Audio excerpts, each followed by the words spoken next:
विकासाचा मुद्दा आमच्यासमोर करताना समोरच्यांनी फार भान राखून करावं, कारण आमचा कार्यकर्ता जो आहे शिवसेनेचा अगदी दागलीपासून फाळकेवाडीपर्यंत तो विकासाने झपटलेला आहे.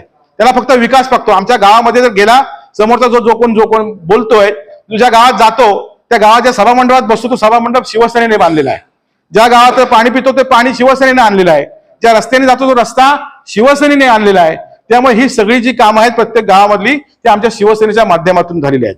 त्यामुळे आम्ही कुठला नारळ फोडला, नारळ फोडून आमचं कुठलं काम झालं नाही असं आमचं एक गाव नाही. काही अडचणी 5 मेला पाऊस पडला, त्यामुळे जे कामं आमची अपुरी झालेत ती येणाऱ्या काळामध्ये आम्हीच पुढे करणार आहोत. समोरच्यांनी भान राखून राहावं. आम्ही वाघाला पळून लावलं. मुळात आमच्या भागामध्ये वाघ नाही, आमच्या भागामध्ये बिबट्या आहे. आणि बिबट्या आहे तो कुत्री चोरणारा बिबट्या आहे.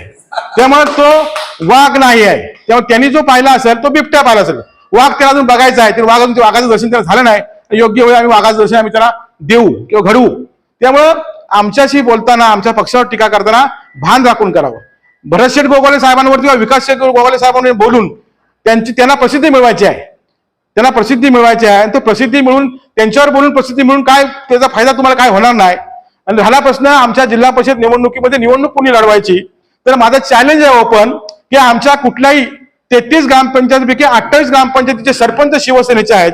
त्यापैकी एकही सरपंच, कुठलाही सरपंचला आम्ही या ओपन सीटवर निवडून उभा केला तर त्याला आम्ही भरघोस मताने निवडून आणू.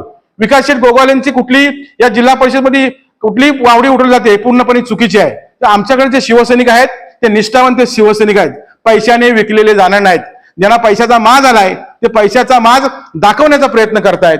त्याला सडीसोड उत्तर आमच्या भागातले शिवसैनिक योग्य वेळेला देतील.